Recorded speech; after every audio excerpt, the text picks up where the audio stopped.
Welcome to today's hackathon.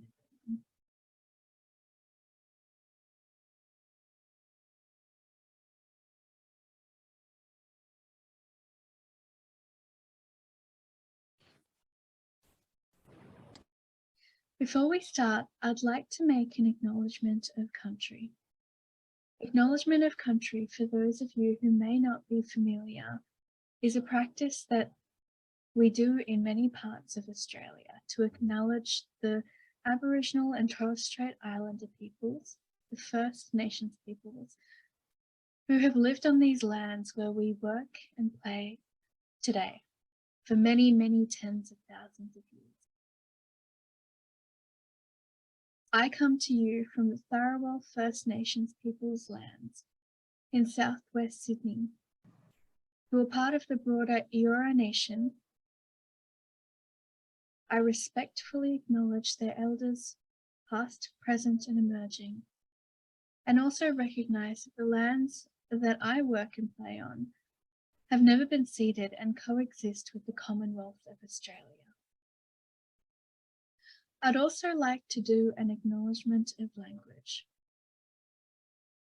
Our team, our whole team, recognise that English may not be the first language for everyone who is joining us here today, and for those who might be watching this recording later. We wish to be as accommodating and respectful to you as possible. And so if at any point you would like us to repeat what we have said, or you aren't sure about anything, please do write to us in the chat and let us know. We'll be very happy to repeat and clarify. And if you're watching this recording, please follow up with us. And we'll be very happy over email, chat, Discord, various mediums exist to get back to you to help you to understand and clarify what you're seeking to know. Our organising team is absolutely thrilled that you're joining us for this hackathon. So thank you very much, everybody. Today's opening ceremony, we will start with a brief 15-minute introduction to the project. Myself, Roshni Sharma, and Emma Luke from Geoscience Australia will work you through what this hackathon is about and all of the key tips and tricks that you need to understand to make the most of this week, which we hope will be an enjoyable, useful, and meaningful experience for all of you.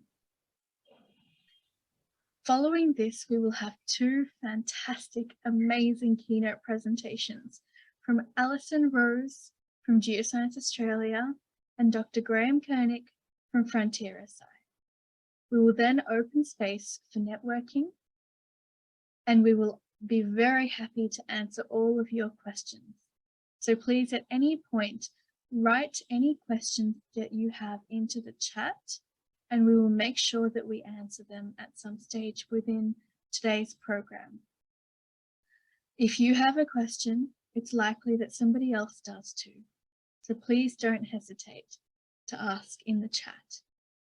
Likewise, if you'd like any clarification or further information through today, please keep your audio and video muted for now, and we'll open up questions where you can unmute yourself and turn your video on slightly later on in the conversation. Similarly, if you need tech support, as we have begun in the chat, please post a message and one of our team will get back to you. And so I'd like to now open up the presentation that we have prepared to walk you through this week's hackathon. I'll share my screen, and then Emma and I will take us away.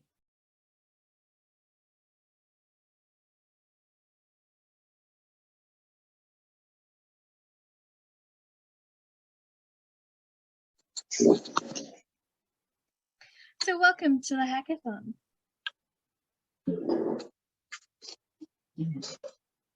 There are a number of organisations who have come on board today to make this week possible for you. We'd really like to acknowledge the work, effort, time, dedication, and passion that our organising committee has put into this. CSIRO, Geoscience Australia, FrontierSI, and Symbio. We also have many partner organisations who are taking part today, and we hope that you will enjoy what we have put together for you. The organising committee is full of many faces. We welcome you to get familiar with them, and you'll hear from all of us over the course of the coming week. From all of us to all of you, thank you for joining us and welcome to today. I'll now hand over to Emma to walk us through a background of why Earth observation is relevant for climate change. Good day, everyone. It's lovely to have you all gathered today. If I could just respectfully ask if you could turn your microphone off while I'm presenting, that would be greatly appreciated. So Earth observation data allows us to map and monitor all aspects of the Earth system. This includes satellite Earth observation data, data from sensors on the ground, and data collected from drones or UAVs. Satellite Earth observation imagery is particularly powerful because it provides large-scale coverage on regional or even global scales.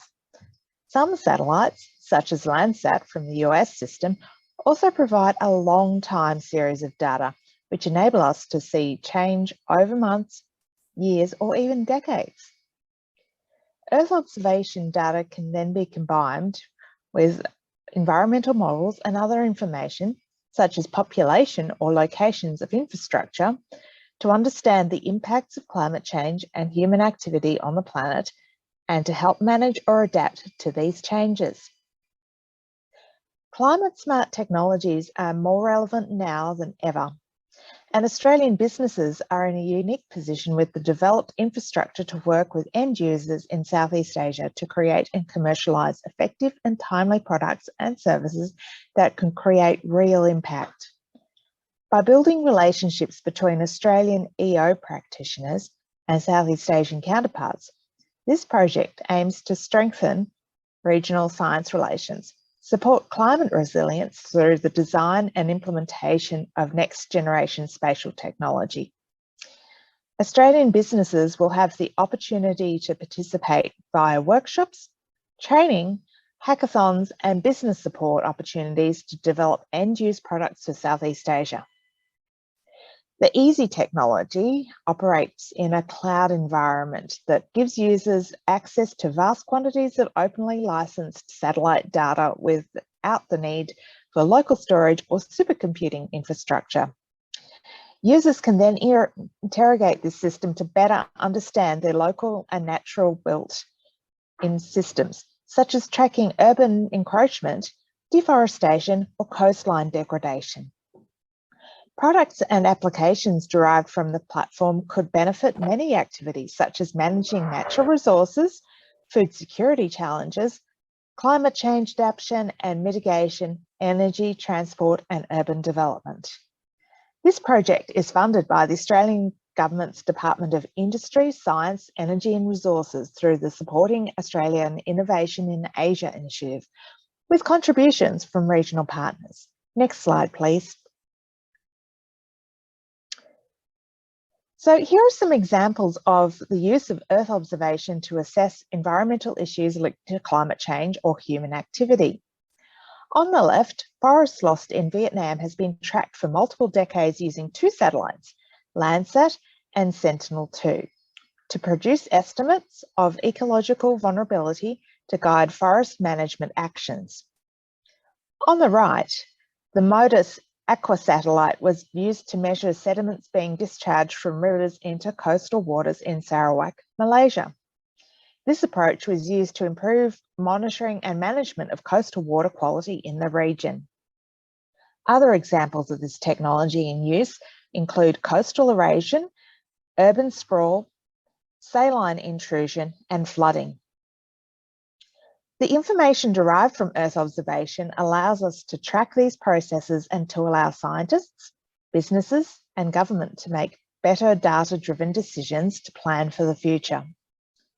Climate smart technologies are now more relevant than ever, and Australian businesses are in a unique position to create and commercialise effective and timely products and services that can create real impact. By building relationships between Australian EO practitioners and Southeast Asian counterparts, this project aims to strengthen regional science relations, support climate resilience through the design and implementation of the next generation of spatial technology. Next slide, please. So just to confirm our approach to this project, there are really three core pillars of it. So there's platforms, people, and partnerships. So very much we're using the technology or the platform to unlock Earth observation for the development of climate smart applications in Southeast Asia. We then seek through partnerships to grow a market in Southeast Asia for Earth observation products and services. And we aim to support businesses on both sides to engage for mutual benefit and deliver supported and locally tailored solutions. So I think that's it for me for now, but I'll now hand back to Roshni to continue on this presentation. Thank you very much, Emma. We'd now like to cover a brief overview of the Hackathon week with you to help you understand what to expect and how to make the best of the time that we have within these 7 days. In terms of what's involved,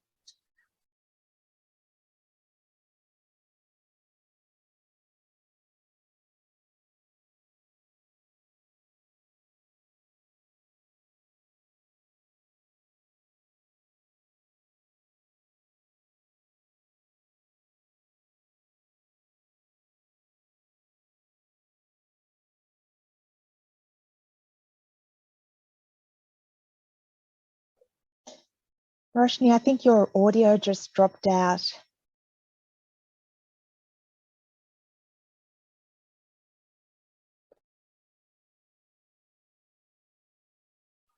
we will be sending you a link very soon to the participant field.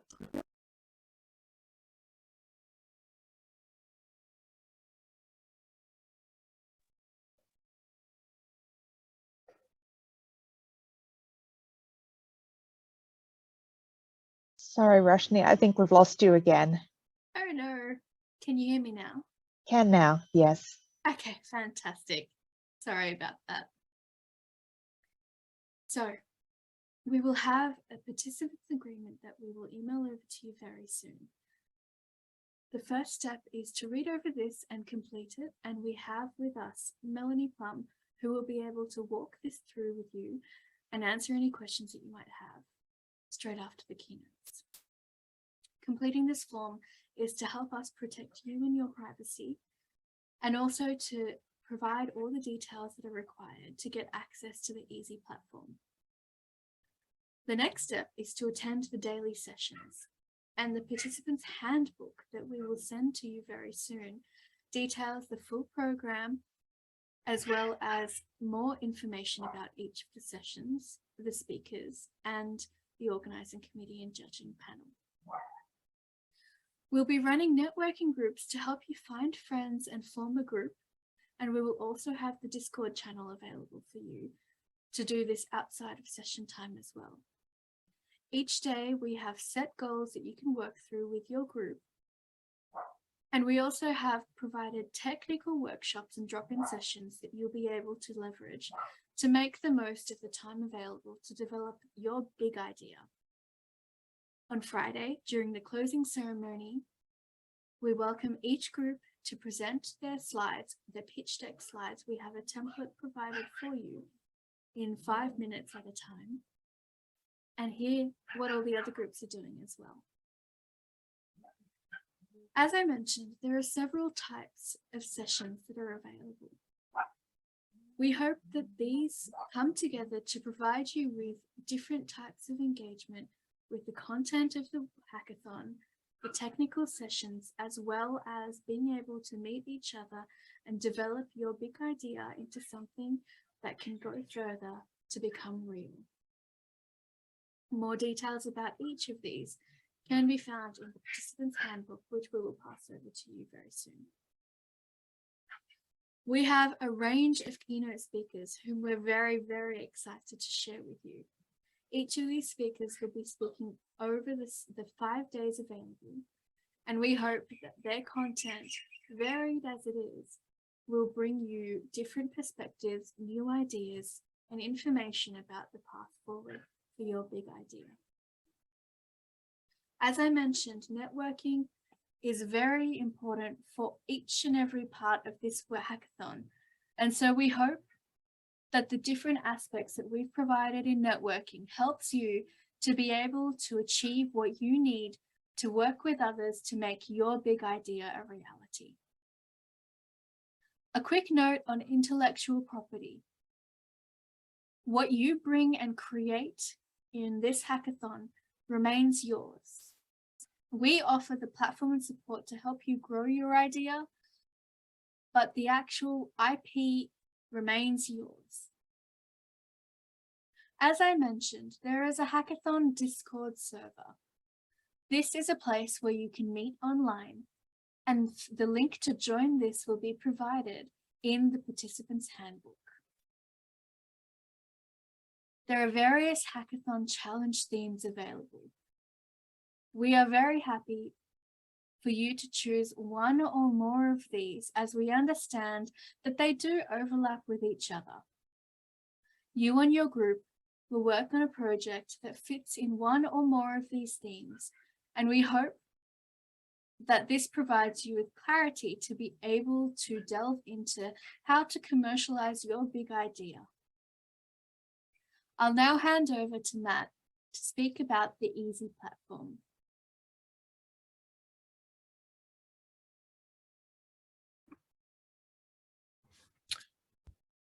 Thank you, Roshni. Welcome, everyone. My name is Matt Paget. I'm one of the technical leads for the EOCSI platform. As my background suggests, I'm with CSIRO and based in Canberra in Australia. Next, please, Roshni. So just a couple of quick slides here to introduce what we're doing with the platform, why it is and how it is. Later this afternoon, in about an hour or so, give a deeper exploration into the platform and CSIRO's work around Earth observation data with GA and Frontier here. So broadly, there's a lot of Earth observation data available to us now. Many more satellites, higher temporal resolution, higher spectral resolution increases the volume of data available to us. Previously, this is the before picture on the slide here.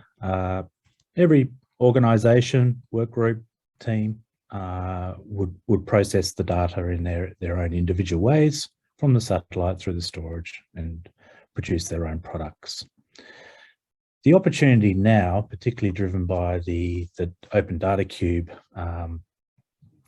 platform and software, co-developed between Geoscience Australia and CSIRO a few years ago, but now an international endeavour, is to realise that there's an amount of common heavy lifting associated with processing Earth observation data for the majority of use cases. We have a term that represents the single box on the right-hand picture, in the after picture, and that's called analysis ready data. That means we've processed the data, the Earth observation experts have processed the data through to a form which is ready for analysis.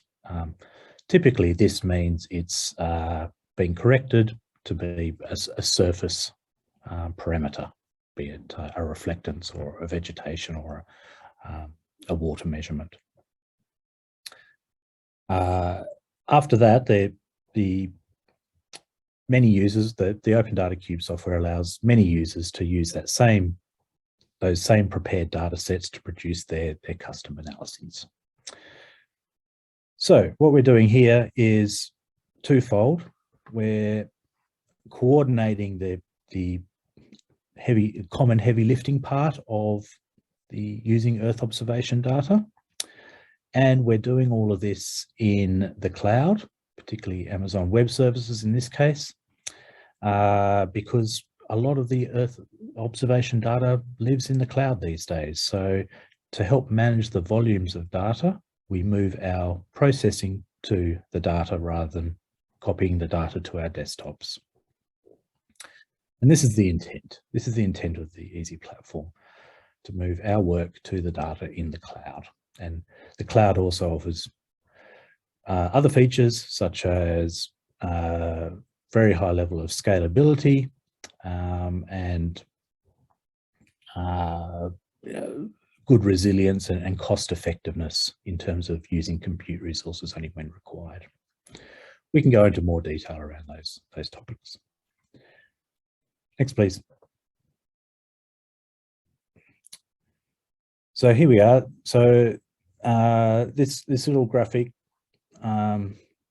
talks about where the Open Data Cube software lives in comparison to other international endeavors, similarly. So Google Earth Engine, Planetary Computer, Europe's thematic exploitation platforms, they all share a common goal. They're all providing data science platforms for easier, more efficient use of Earth observation data.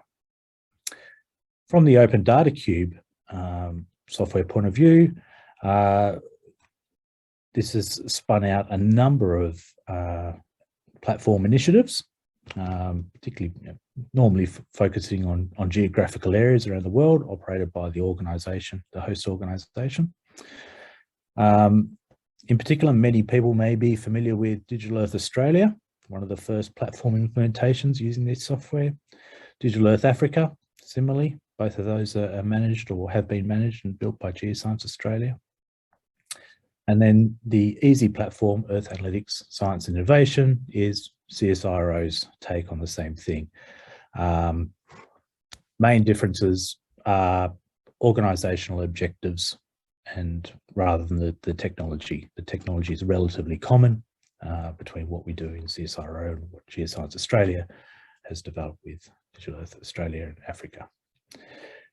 If you search the internet for other Open Data Cube implementations, you'll come up with NASA versions, Swiss Data Cube, the UK do a lot of work in their various domains of interest, Pacific being one of them, and new initiatives being coordinated and organised around Digital Earth Pacifics and Americas and other such things. All of them facilitating these common goals around better, easier, faster, smarter use of Earth observation data for our topics of analysis and applications. Next slide, please.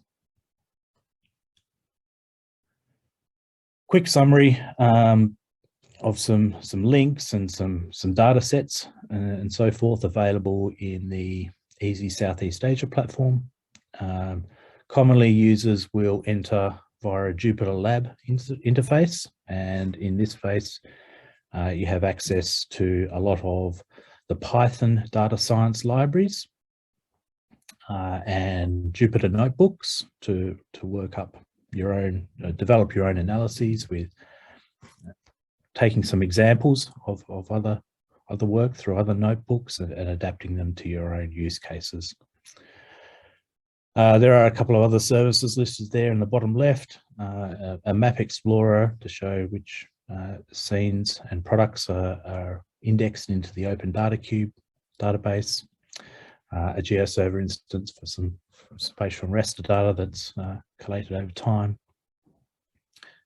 and some other services there.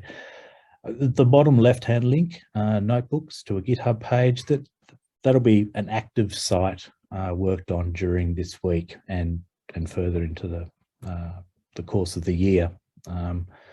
So feel free to head there as we go through the various tech sessions this week. We will be referring back to this GitHub site at the bottom left there and the notebooks contained within. And like I said, we'll be editing and updating these through the week as as necessary.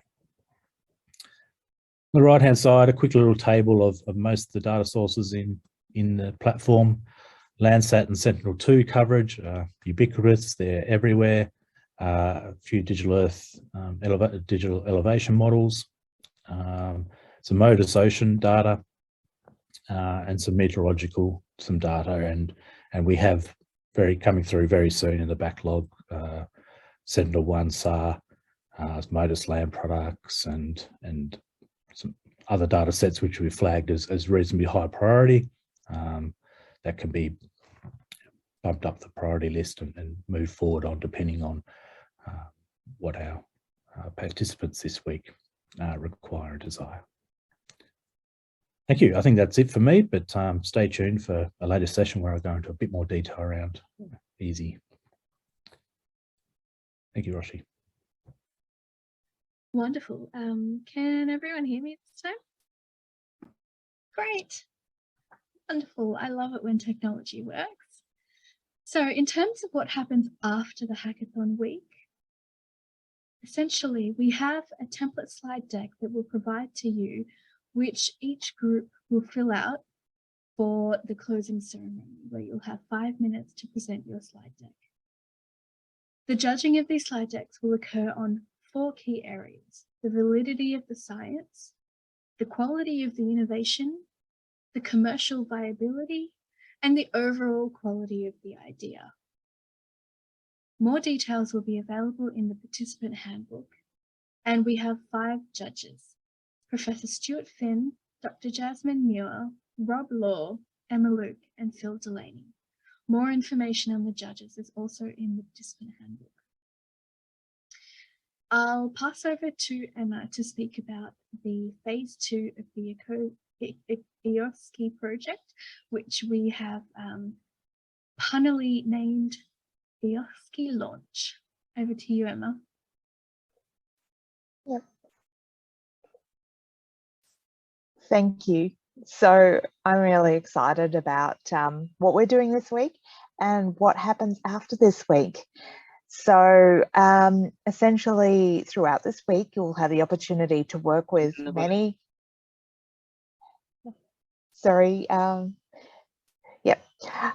you'll have the opportunity to work with many people who have different areas of expertise and experience, and hopefully will develop a range of good ideas that can be presented at the end of the week to the judging panel for consideration as to whether they're ready to go through to the next phase of the project. Now, not all of them will be ready at this point, but that's not a reflection on those ideas themselves, just that the timing might not be right for those ideas to be brought forward. The ones that are right to be brought forward to the next phase will go to phase 2 of the EOCSI project, which we're very excited to announce that we'll have a range of support activities to help take those good ideas further down the chain towards commercialization. So we don't quite know at the start of this week, but on what ideas we will get. So we can't say at this point what kinds of support will be best needed in phase 2, but we have a range of options that we have thought through that will be available to phase 2 participants.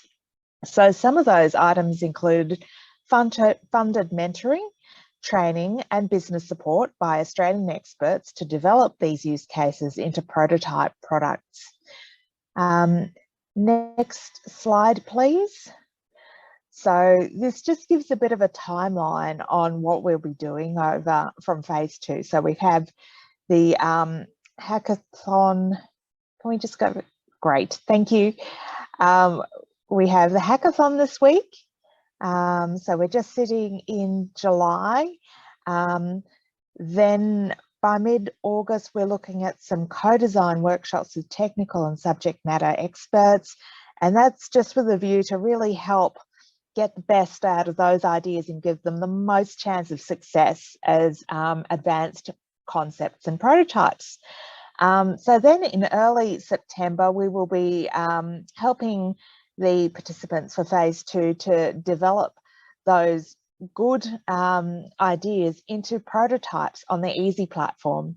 We'll be providing some services to assist in terms of business coaching as well, because we recognise that for any good idea to be turned into a potentially commercially viable product, there can be a range of barriers and blockers that might stand in the way of the entrepreneur. And it is our hope that we can make those barriers be reduced as much as possible through this process. We'll then proceed to move to early October, where we'll have some showcasing of what we've developed together as a group. And hopefully it'll be an opportunity for you as the entrepreneurs to showcase the wonderful work you've done, the ideas to support climate smart innovation in Southeast Asia to a wide and diverse range of folk from across the region who may even be interested or available to promote your product further, or potentially network with you to find some sources of further funding support for your product to take it to market. Next slide, please. Thank you. That's all from me. Thank you very much, everyone. We'll now pass on to our first keynote speaker, Dr. Graeme Kernich from FrontierSI. So I'd like to welcome Graeme. If he could please unmute, and we'll get his slides ready to go. Thanks, Roshni.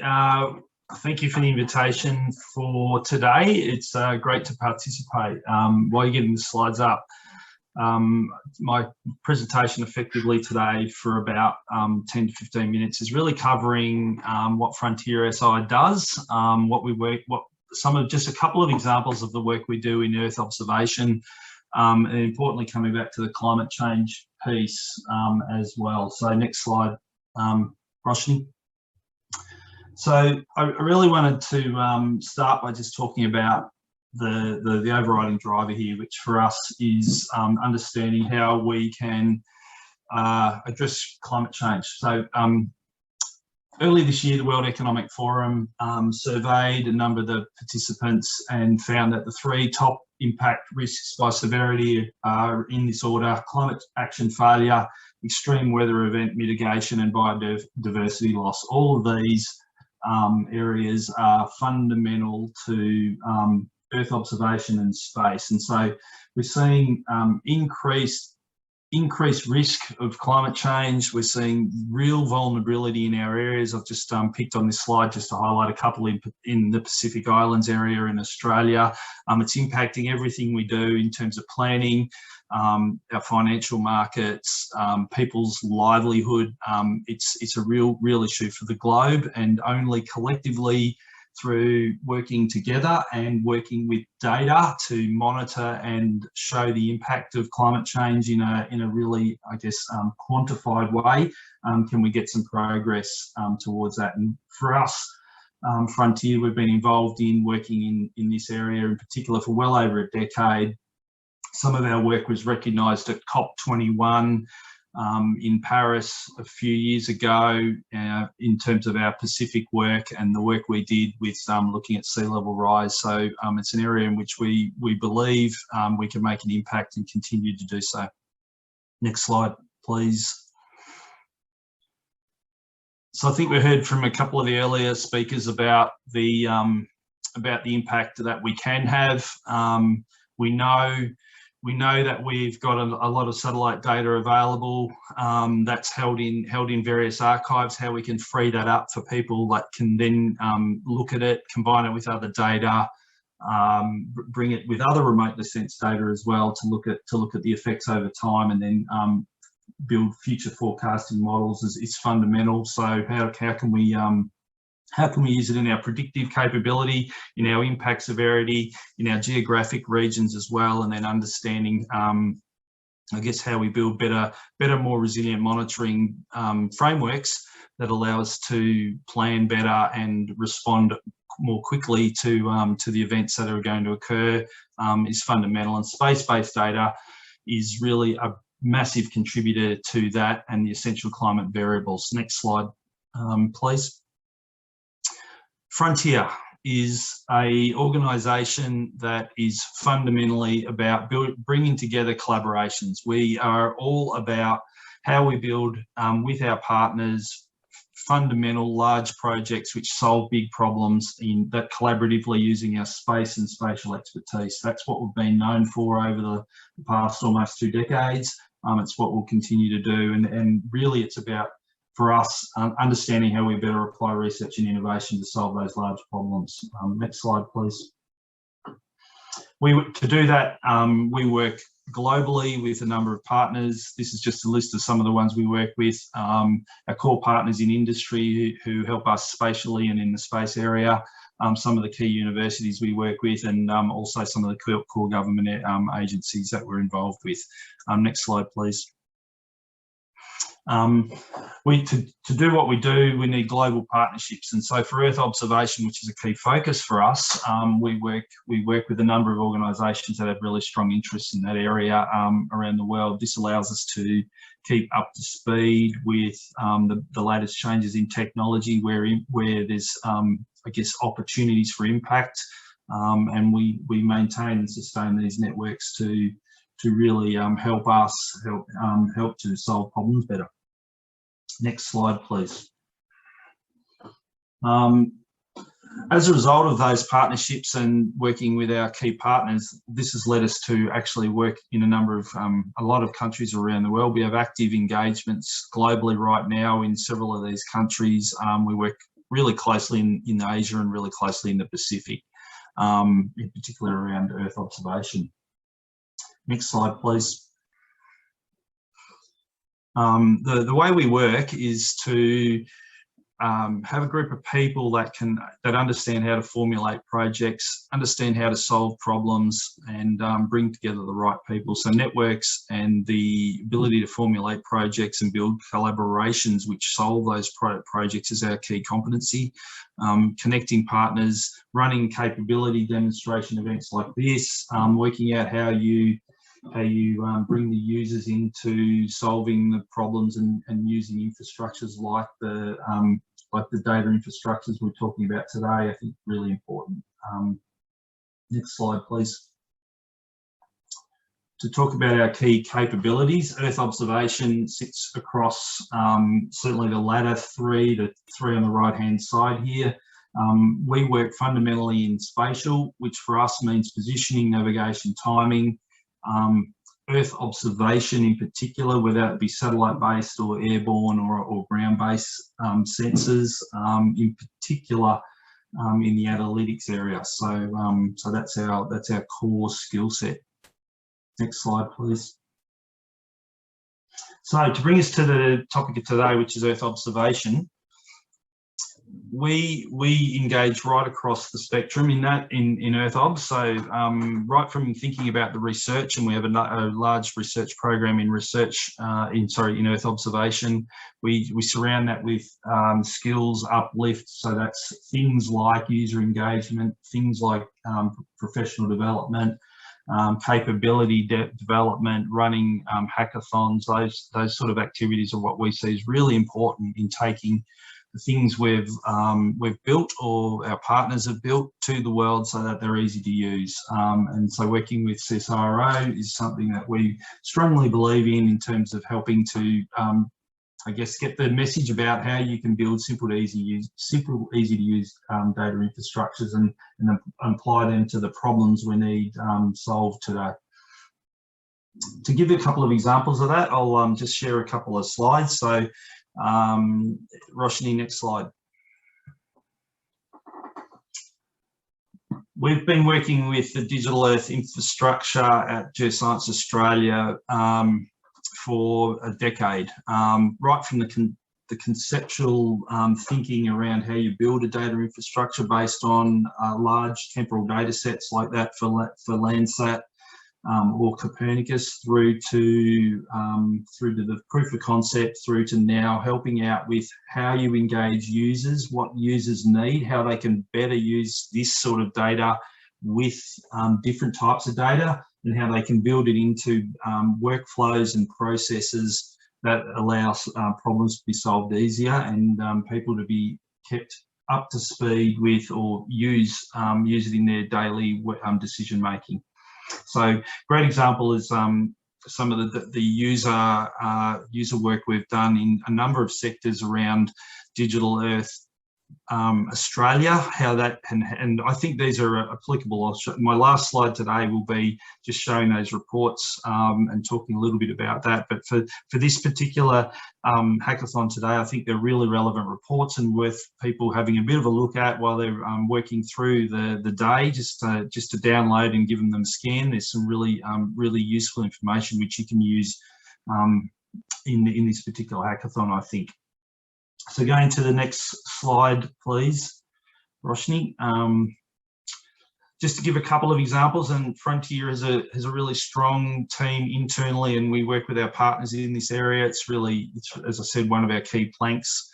Just to give one simple example, based in Australia, in Western Australia, we've been doing some work over a number of years across a really strong collaboration with a number of government partners, looking at how you use Earth observation data, and in particular the Digital Earth Australia infrastructure, to inform a workflow and a system that reports on environmental reporting. So we've built a system which is now in use by a number of the partners shown there, which gives them up to the day or the minute analysis of imagery, provides an early warning on vegetation health decline, which they need for reporting purposes, provides them with an add-on to all the ground survey work they do in terms of monitoring water use or the dewatering of mine sites, and then basically provides a system which can report anywhere in the world. So it's a really great example of how you build Earth observation data into a already existing workflow and use that then to speed up your effectiveness and your efficiency, both in terms of information provision for management, but also for monitoring of the environment. So really simple example. Just to give you one more example, this is some very early pictures from some work we did through last year, which was looking at how you can use different types of remote sensing data, and in this case it was data based from airborne data. And what we've done is use artificial intelligence to take that data and build it into a set of products which were looking at tree cover and basically the extent of tree cover and the number of trees. And this was built into the first release of the Victorian government in Australia's VicMap vegetation product. So they launched 3 new machine learning products, which are now can be used in land management applications, anything from bushfires right through to precinct planning. But the work we did was effectively bringing machine learning into the frame, assisting them to use that to crunch the data, and now those data sets are produced and can be recut at any time. So it's a really I guess a way of using data and bringing data analytics in that's now in production in Victoria, Australia. So final slide for the day, just to set, second last slide, I want to just talk about the power of information. So one of the projects we were involved in about 5 or 6 years ago that was released was a project looking at building a tool that was released publicly. It's called Coastal Risk. It covers Australia only, and it's about looking at how you can use a data set to look at sea level rise. And I guess rather than talk about the product, I'll say we spent a lot of time making it easy to use. We spent a lot of time making sure it was accessible, and then as we found out recently, we've been updating it, and that revealed a few things too. So the first lesson I'd say from this project is that we thought this would reach a few thousand people when we put it up. It's reached millions of hits and hundreds of thousands of users. So we learned how you make data products or data services pretty resilient. What we also learned was that it was used by people that we never thought would use it. And in this instance, 10% of the hits that were coming through from the users came from the insurance industry and the property market. So that was a potential group we never really thought about when we did some of the initial design of this website. So much more heavily used than we ever envisaged, and by sectors we'd never thought about. And the last one was last year, the IPCC panel updated some of their forecasts, and as a result of that, we actually turned the website off so we could do some updating for a couple of days or weeks. And we found through that piece, because we had a few contact points on that, was that the school sector was using it quite heavily. So it had been incorporated into curriculum around Australia as they were using it to show school kids how you can look at the impact of climate change. And as a result of us turning it off, and we'd never really looked at that market, we realised there was a very, very big education component looking at this as well. So great example, I think, of a few lessons you can learn by putting up something and just seeing and I guess publicising it and just seeing where that takes you. But we learned that this is a product that had much more uptake than we ever thought about, much wider reach than we ever thought about, and has stood the test of time and is now being continually used today. Next slide, Roshni. And just for the last piece, I'll say some of this work that we have done on thinking about users, and in this, the three that we've got up at the moment, it's around the agricultural market, the mining market, and the finance industry and the way they think about using it, using remotely sensed data. There's some really good reports that are available. We're about to bring one out about the planning and infrastructure piece as well. These reports are really great to get some ideas on what people think about and how they think about things, and where we've identified some needs. So I think these are a really good resource for people to have a good look at through the week. I'll leave it there, Roshni. Thank you. Thank you very much, Graeme. That was excellent. We really appreciate it. Are there any questions for Graeme, just quickly? Please either type them into the chat or unmute yourself to ask them.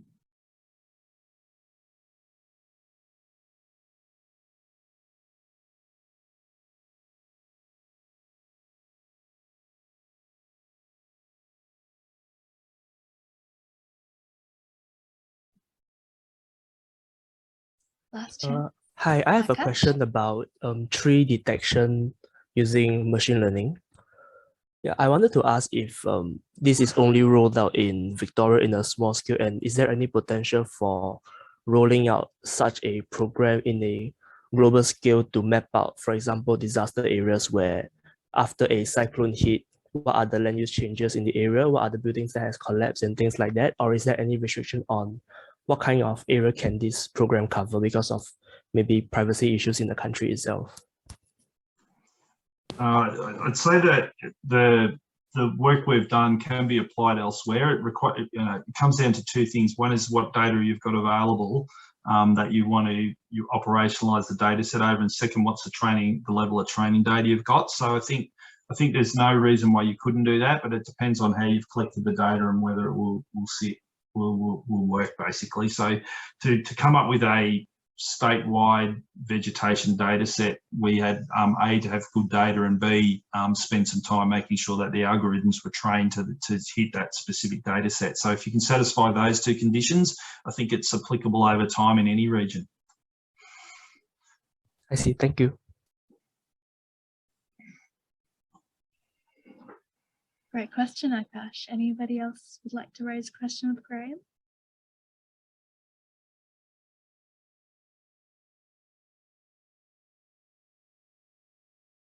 Wonderful. Well, thank you so much for your time, Graeme. Really appreciate it, and hope you have a good rest of your day. We'll now go to our second keynote presenter, Alison Rose from Geoscience Australia.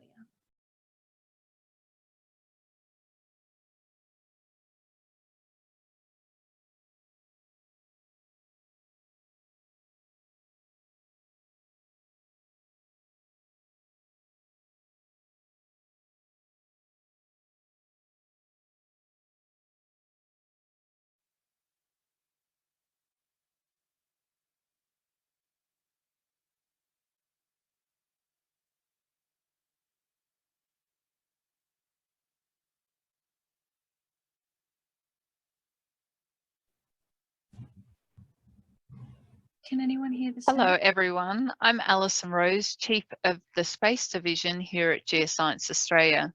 It's a great honour to be opening the Australia Southeast Asia Climate Smart Innovation Hackathon 2022. I'd like to begin by acknowledging the traditional owners of the land on which I'm presenting to you from today, the Ngunnawal and Ngambri people. Here at Geoscience Australia, we acknowledge that our mission to be the trusted source of information on Australia's geology and geography is preceded by tens of thousands of years of knowledge gained by generations of Aboriginal and Torres Strait Islanders. I respectfully acknowledge the traditional custodians of the lands, waterways and skies where we live, work and learn, and pay my respect to their elders past, present and emerging. Satellite observations provide us with an important source of information about the Earth, its natural and built environments, and patterns of change over time. In Australia, data from satellites underpin Australian agriculture, extractive, financial services, infrastructure, and environmental and emergency management industries, just to name a few.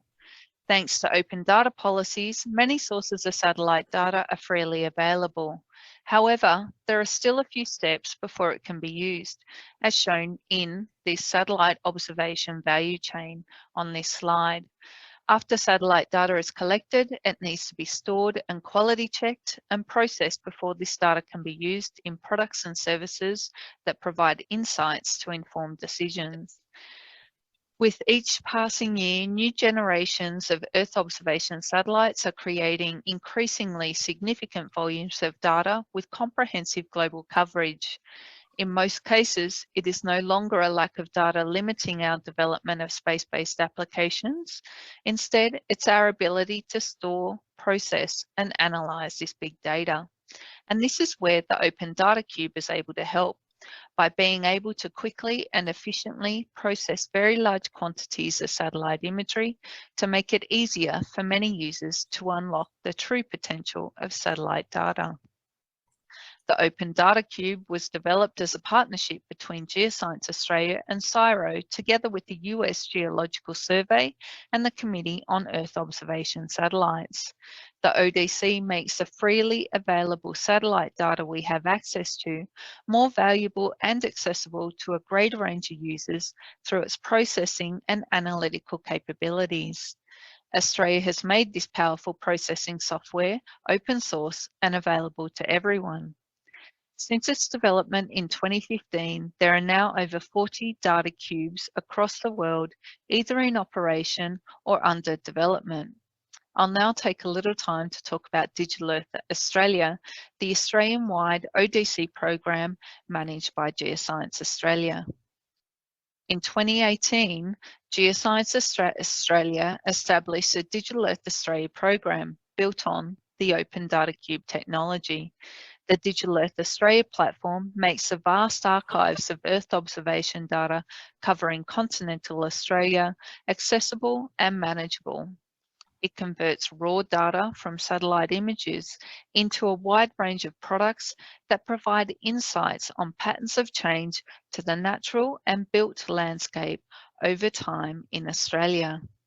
Digital Earth Australia draws on over 30 years of landscape imagery and data from US and European satellites, which is freely available to download, accessible via online web tools and services, and customizable through interactive web maps. Digital Earth Australia processes and provides national scale imagery that shows Australian landscapes in unprecedented detail, revealing how our lands, waters, coasts and environments have changed over time. Our scientists have developed a number of open source DEA applications and services, including the DEA Land Cover, the Wetlands Insight Tool, DEA Hotspots, DEA Water Observations, DEA Coastlines, DEA Intertidal Elevation, and DEA Water Bodies. These products, tools and services enable us to explore and quantify past patterns of variability in the Australian landscape, consider what changes might occur in the future, and how best to respond. These derived products are proving to be very useful to a wide range of government and business users in Australia. I'd now like to take a moment just to provide 2 examples of how DEA is helping to inform key industries and improve the productivity and efficiency of Australian businesses. Earlier this year, CoreLogic, a global real estate data company, applied the DEA Coastlines dataset over their own statistics on the values of homes on the Australian coast, which, despite the size of the Australian landmass, is where most people live. What CoreLogic found, using the freely available DEA Coastlines data, was that over the next 30 to 60 years, the value of homes under a high or very high risk of climate change threat was in the order of $25 billion. This revelation, based on our freely available product, was so significant that the story ran in almost every news outlet. In the longer terms, it will have important impacts for both the building and urban planning industries. Queensland agribusiness, SIBO Labs, was awarded a grant in 2019 from DEA to improve on-farm decision-making for Australian red meat producers using Earth observation data. SIBO Labs supports Australian livestock farmers by helping them analyse changes to the environment and giving them enhanced land management intelligence. This Earth observation data not only gives farmers a better understanding of their land, it leads to better health of their livestock and the environment. Over the past 20 years, our region has experienced exceptional growth and development. We're a dynamic, vibrant, innovative, and technology proficient region. While our region is large and diverse, we are also affected by many shared challenges from climate change and natural disasters. Our proximity means we are well placed to support each other to utilise deep science to solve regional and national challenges. In 2019, a report on the economic value of Earth and marine observations to the Asia Pacific found that EO, including satellite observations, is expected to be worth $1.5 trillion by 2030. This figure is based on conservative estimates as a business as usual model. More importantly, under this collaborative model, the total value of EO to the region has been estimated at $1.48 trillion US by 2030. Technology like the ODC makes satellite data available to many users in a more accessible, interoperable, and analysis-friendly format. In this way, it has the potential to enable greater sharing of benefits of EO more equally across our region and unlocking that extra $126 billion of growth for our region by 2030. But far more importantly, it gives us a means to mitigate and manage against the environmental, social, and economic impacts caused by a changing climate. Southeast Asia is home to more than 680 million people. Despite large populations and some of the largest and most populous cities on Earth, many countries in Southeast Asia still only have about 50% urban population. Climate change is one of the biggest challenges we face as a planet. For the people of Southeast Asia, who already have too much recent experience with severe and dangerous weather, this threat and its effect is vastly increased. As business opportunities grow and mature, we must do so in a way that's sustainable. A better understanding of our world, knowing and measuring how it's changing, how it might change into the future, is key to finding this balance. The Earth Observation for Climate Smart Innovation project, or EOCSI, will deploy a new Earth observation analysis platform powered by CSIRO's Earth Analytics Science and Innovation Hub that uses Open Data Cube technology.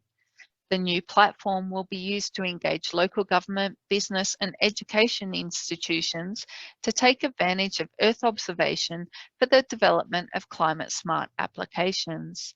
The project is led by the Commonwealth Scientific and Industrial Research Organisation in partnership with Geoscience Australia.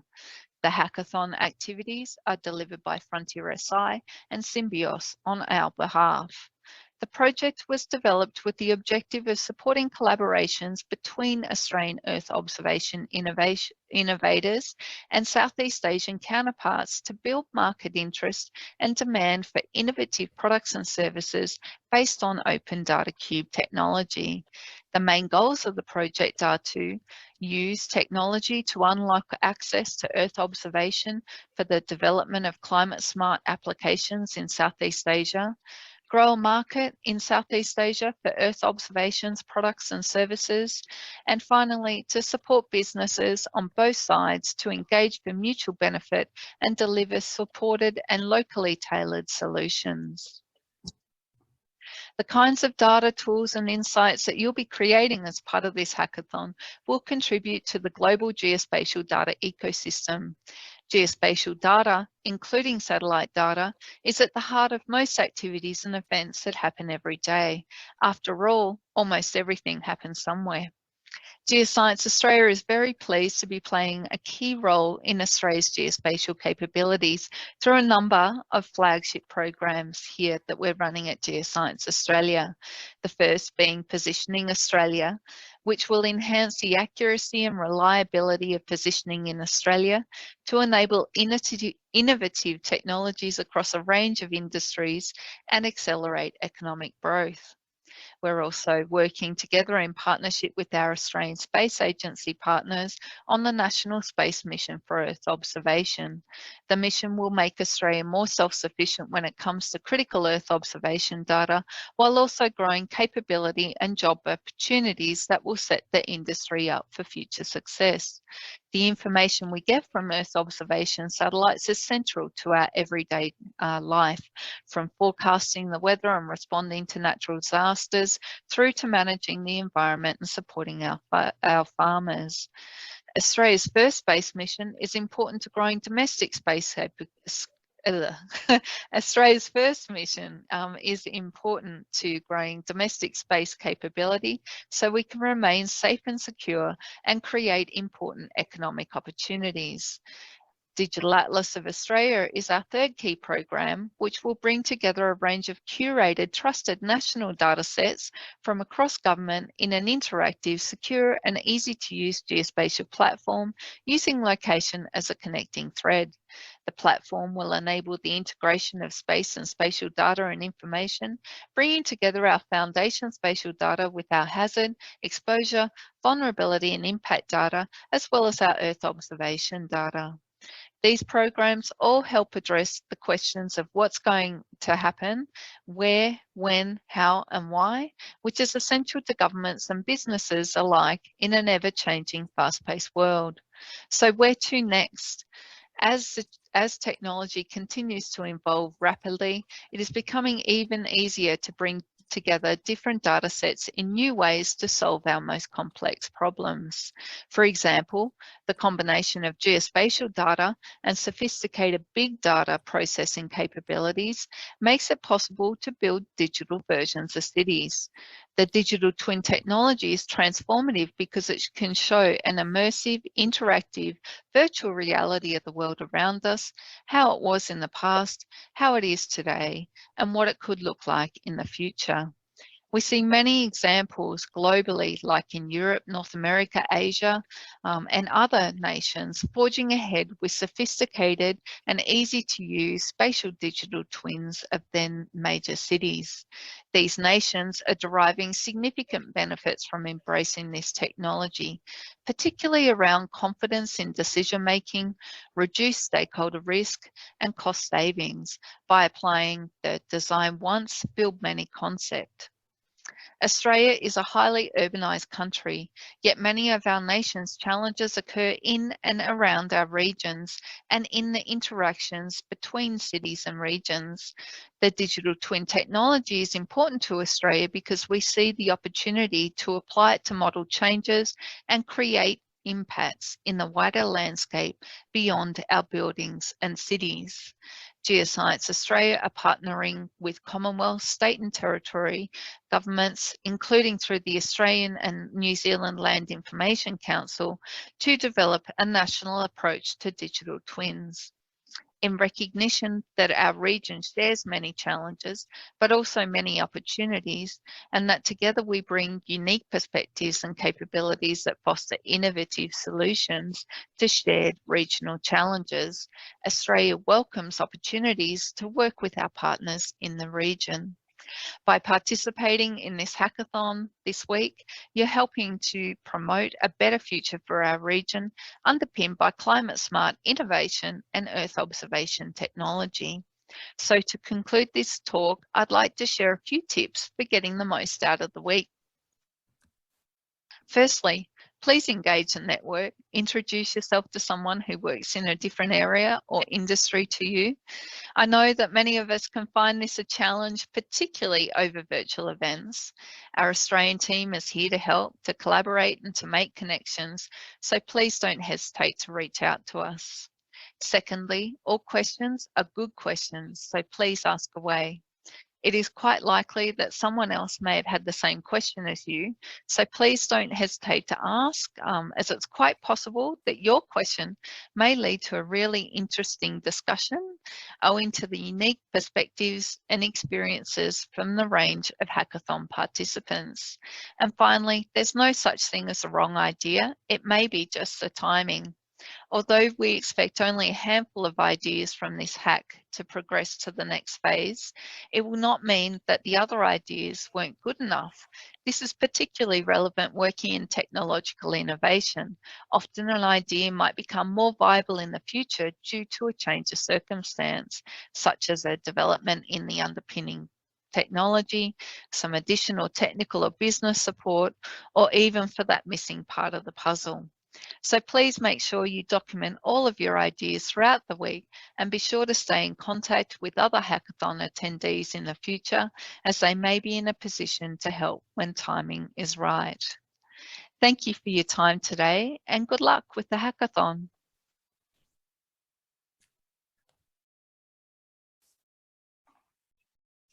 Thank you very much, Alison. We're really grateful that you were able to share with us those tips and tricks, and also for your wonderful presentation, sharing about the work that Geoscience Australia is doing. What we'd now like to cover is some information around the participants' agreement. So you would have all just received an email from me, Roshni, that would have detailed the Google Drive link where all of the materials that you'll find useful can be found. So one of these documents is the participants agreement, which is available as a Word document, and we need you to sign this either digitally or physically and get it back to us today by email. So I'm going to share my screen to walk us through that document now. And Melanie Plum from FrontierSI is joining us to help to explain the document, as it might be a little confusing for some people. So I'll just share my screen now, and over to you, Mel. Thanks, Rosh.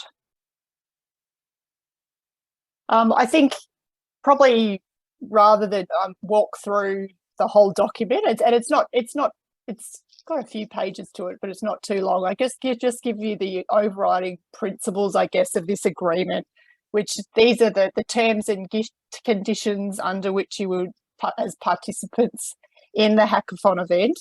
And it covers issues around privacy, I guess the kind of information we would take from a participant in order for them to access the event platform, and things like that, but what are the expectations around the information that you will receive from us. And an important part of it also is a code of conduct. We're looking to conduct this event as a collegiate event, free from any harassment, so that it reaches its objectives and that everyone finds it as enjoyable as possible. So that's sort of the overarching purpose of the participants agreement. And I'm happy, Rosh, for you to provide my email address. And if anyone has specific questions in reviewing that this afternoon, I can respond to those before you sign it.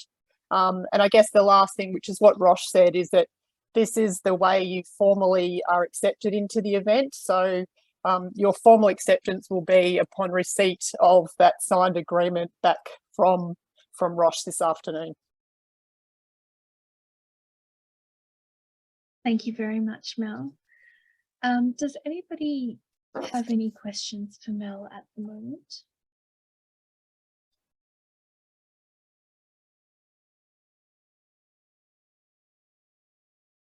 We know that you've only just gotten access to the participants agreement, so it might take you some time to have a read over it. At any point, if you do have any questions, as Mel mentioned, we'll put her email address into the chat here. So please do feel free to email her for any clarifications or if you have any questions this afternoon. Thank you.